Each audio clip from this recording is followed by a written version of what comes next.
ይህ አዋዜ ልዩ ሰበር ነው። የአሜሪካ ፕሬዝደንት ዶናልድ ትራምፕ ኢራን ባቀረበችው አዲስ የሰላም ዕቅድ እንዳረኩ አስታወቁም። ኢራን የድርድር ስምምነት ላይ የመድረስ ዕድሏንም ጥርጣሬ ላይ ጥለዋለች ብለዋል።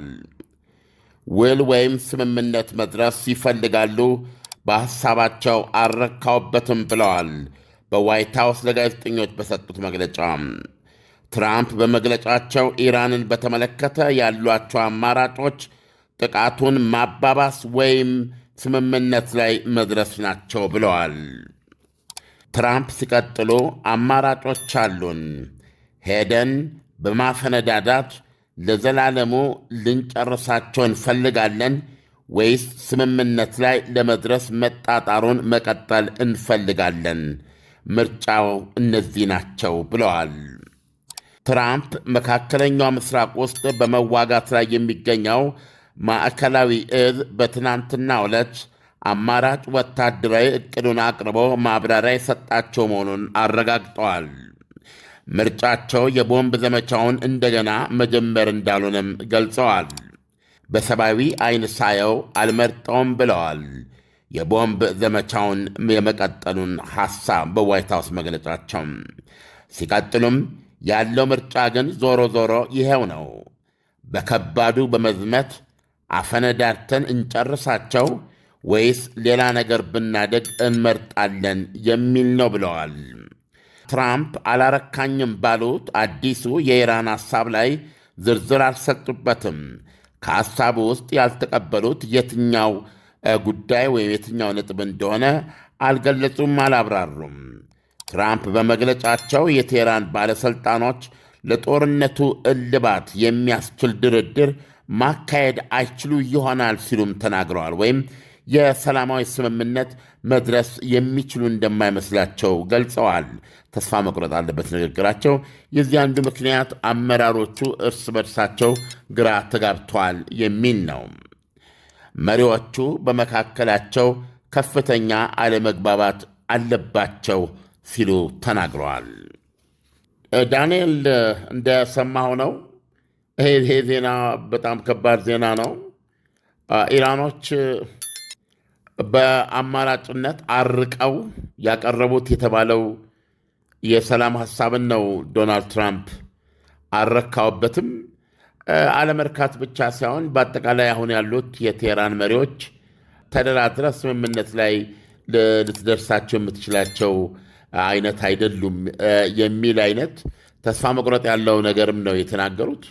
እንደሰማው ደግሞ ከሁለቱ አማራጮቻቸው እንዳሉና በተለይ ቋንቋው ይከብዳል እዚህ ላይ ያሉት ቀጥታ በከባዱ ገብተን እዛ እናፈነዳዳቸውና እንጨርሳቸው ወይ የሚል ነው ይላሉ። ይሄ እንጨርሳቸው የሚለው በጣም እርግጠኛ ነኝ ለኢራን አገዛዝ አመራሮች ወታደራዊ ብለው ፖለቲካዊ፣ በአጠቃላይ ለዚህ ስልጣን ላይ ላሉ ኃይሎች ያሉት አድርጌ ነው የምወስደው እንጂ አጠቃላይ የኢራንን ሕዝብ ማለታቸው አይመስለኝም። እና እዚህ ላይ ያለው ቋንቋው ራሱ በከባዱ ጥቃት ለመጠቀም ያላቸውን እንደ አማራጭ እያዩት መሆኑን የሚያሳየው ዳንኤል ዓለም ኢራን ጦርነቱን ለማስቆም አዲስ ባቀረበችው የሰላም ሐሳብ ላይ ዶናልድ ትራምፕ ያልተደሰቱበት ኢራን ያቀረበችው አዲሱ የሰላም ሐሳብ እንደው ምን ሊሆን እንደሚችል መገመት ይቻላል ወይ? እንግዲህ አስተካክለ ለምሳሌ ምንድነው እስካሁን ሳይስማሙበት የቀረው ለሚለው ቅድም አንስተነዋል ደጋግመን። ጦርነቱን ማቆም ይቅደም፣ ጦርነቱን እናቆም። ጦርነቱን ለማቆም ሁለት ነገሮች ላይ ለመስማማት ነው ኢራን የጠየቀችው። ያው ዋነኛው ይሄ ምንድነው ሆርሙዝ ሰርጥ ይከፈት ነው። ስለዚህ ሆርሙዝ ሰርጥ እንዲከፈት ይሆናል። እሱ ምክንያት ሆኖ ተኩስ አቁም እናድርግ ማለት ጦርነቱ ይቁም በዛው። የኒውክሌሩን ጉዳይ ከዛ በኋላ የምናየው ይሁን፣ በሂደት እንደራደርበት። አሁን በሱ ላይ ስምምነት ከደረስን ነው ጦርነቱ የሚቆም የሚለው ነገር ጊዜ ይወስዳል። አሁን በጣም አጣዳፊ ነገር የሆርሙዝ ሰርጥ ነው። ስለዚህ ሆርሙዝ ሰርጥ ላይ እንስማማ እና ሆርሙዝ ሰርጥ የሚከፈትበትን የሚከፈትበት መንገድ ላይ ከተስማማን ያንን መሰረት አድርገን ጦርነቱን እናቁም የሚል ነው ኢራን ያቀረበችው። እሱን አሜሪካ አልተቀበለችውም።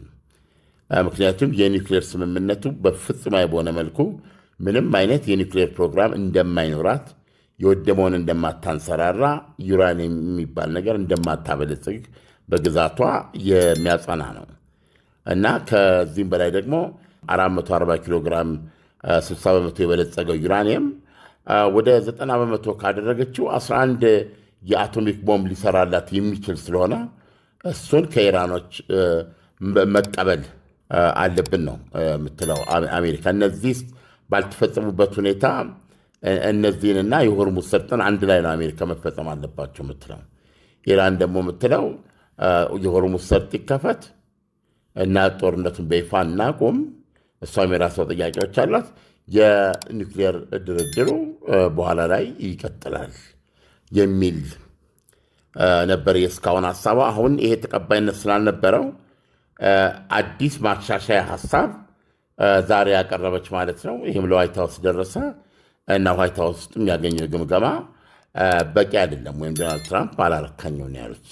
ዳንኤል ዓለም ዶናልድ ትራምፕ እንዳሉት በኢራን ባለስልጣናት መካከል አለመግባባት አለ ሲሉ የኢራን ባለስልጣናት በተለያየ አቅጣጫ ነው ወይ ከዶናልድ ትራምፕ ጋር እየተደራደሩ ያሉት የሚለውን ብትነግረን፣ ወይም ደግሞ ዶናልድ ትራምፕ ከምን አቅጣጫ አንጻር ነው የኢራን ባለስልጣናት በመካከላቸው አለመግባባት አለ ሲሉ የተናገሩት የሚለውን ብትነግረን። ምናልባት ምን ማለት ነው የሚሆነው እንግዲህ ውስጥ ለውስጥ እየተነጋገሩ መሆኑን ነው የምናየው በስልክ ፓኪስታንም መሀል እየገባች አንደኛው ወገን ለምሳሌ ቋሊባፍ አንዱ ሀገሪቱን ይመራሉ ተብሎ የሚታመኑ ናቸው።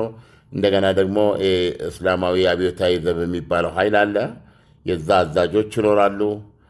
እንደገና ደግሞ ለዘብተኞች ብለው የሚያስቀምጧቸው ለምሳሌ ውጭ ጉዳይ ሚኒስትሩ፣ ፕሬዚደንቱ እንደዚህ በውስጥ በእሳቸው እንደሚያቀርቡት የተለያዩ ድምፆች አሉ ነው በአመራር ውስጥ። ስለዚህ አንደኛው ወገን ሌላ ያስባል፣ ሌላኛው ወገን ሌላ። ለምሳሌ ባለፈው ውጭ ጉዳይ ሚኒስትሩ ሆርሙዝ ሰርጥ ተከፍቷል ነበር ያሉት። ሆርሙዝ ሰርጥ ሙሉ በሙሉ ወለል ብሎ ተከፍቷል ነበር ያሉት። ወዲያውኑ ነው ምንድነው እስላማዊ ዘቡ እሳቸው ላይ ትችት ያደረሰው እና አንዳንድ የኢራን ውስጥ ዘገባዎች እንደምንመለከተው እንደው የሁኔታው የጦርነት ሁኔታ ፈቅዶላቸው ነው እንጂ ውጭ ጉዳይ ሚኒስትር አባስ አርጋቺ ይህን በማለታቸው ምንድነው በአገር ክዳት ወይም በዚህ ደረጃ መጠየቅ ነበረባቸው እስከ ማለት ደርሰዋል።